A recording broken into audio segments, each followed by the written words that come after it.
জনসভায় উপস্থিত সম্মানিত সভাপতি, মঞ্চ উপস্থিত দলীয় সহকর্মীবৃন্দ এবং আমার সামনে উপস্থিত যশোর, মাগুরা, ঝিনাইদহ, কুষ্টিয়া, চুয়াডাঙ্গা ও মেহেরপুর থেকে আগত ভাই ও বোনেরা, আসসালামু আলাইকুম।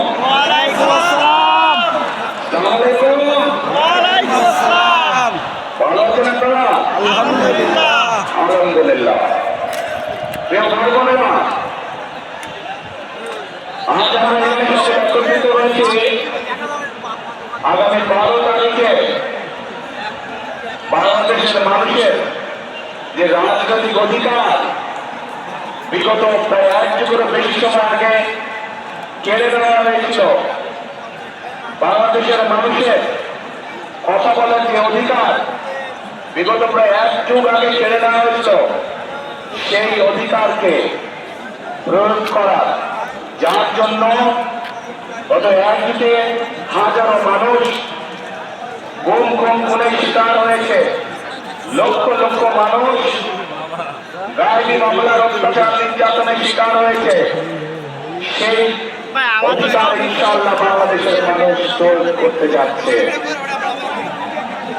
কিন্তু এই অধিকারকে আদায় করার জন্য বহু মানুষকে তার জীবন উৎসর্গ করতে হয়েছে।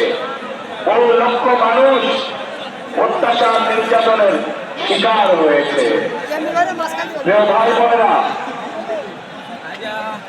1971 সালে এই বাংলাদেশের বীর মুক্তিযোদ্ধারা যুদ্ধ করে জীবন বাজি রেখে লক্ষ শহীদের আত্মত্যাগের বিনিময়ে আমরা স্বাধীনতা অর্জন করেছিলাম।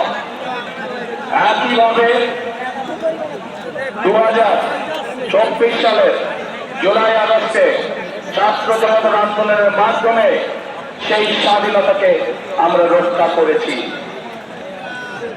আমরা দেখেছিলাম স্বৈরাচারের সময়, যেই স্বৈরাচার 1 যুগেরও বেশি সময় ধরে বাংলাদেশের মানুষের কাঁধে চেপে বসেছিল, আমরা দেখেছিলাম সেই সময় কিভাবে এই দেশের মানি গণি সম্মানী মানুষদেরকে কথায় কথায় তারা তুচ্ছ তাচ্ছিল্য অপমানিত করত। আমরা দেখেছিলাম কিভাবে ভিন্ন মতের রাজনৈতিক নেতৃবৃন্দ কর্মীদেরকে বিভিন্নভাবে অত্যাচার নির্যাতন তুচ্ছ তাচ্ছিল্য অপমানিত করতে তারা। প্রিয় ভাই বোনেরা, 2024 সালের 5ই আগস্টের পরে আমরা ধরে নিয়েছিলাম বাংলাদেশের রাজনীতিতে একটি গুণগত পরিবর্তন হয়েছে। এই মুহূর্তে বাংলাদেশের যে দলগুলো রাজনীতি করছে, তারা জনগণের মান মর্যাদা সম্মান অক্ষুণ্ণ রেখে কথা বলবে এবং রাজনীতি করবে। কিন্তু আমরা কষ্টের সাথে খেয়াল করলাম যে একটি রাজনৈতিক দল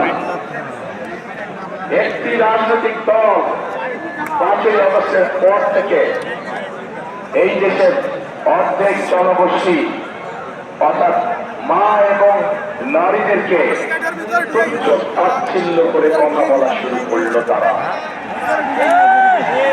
একটি রাজনৈতিক দল উঠে পড়ে রাখলো কিভাবে মা বোনদেরকে ঘরের ভিতরে আটকে রাখা যায়।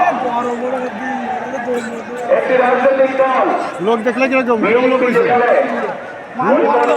করেছে যে বাংলাদেশকে যদি সামনের দিকে বাড়াতে হয়, বাংলাদেশকে যদি সামনের দিকে নিয়ে যেতে হয়, তাহলে সমগ্র জনগোষ্ঠীর এই যে অর্ধেক সমাজ, তাদেরকে কখনো পেছনে রেখে সামনে আগানো সম্ভব না। কারণ আমরা বিশ্বাস করি দেশকে পুনর্গঠন করতে হলে, দেশকে গড়ে তুলতে হলে নারী পুরুষ সকলকে একসাথে কাঁধে কাঁধ মিলিয়ে কাজ করতে হবে। কিন্তু আমরা অত্যন্ত কষ্টের সাথে দেখলাম কয়েকদিন আগে একটি রাজনৈতিক দলের এক শীর্ষ নেতা একটি আন্তর্জাতিক গণমাধ্যমে বলে বসল যে নারীদেরকে তারা কোন দৃষ্টিতে দেখে। শুধু তাই নয়, গতকাল আমরা দেখলাম, প্রিয় ভাই বোনেরা, গতকাল আমরা দেখলাম সেই নেতা, সেই রাজনৈতিক দলের নেতা বাংলাদেশের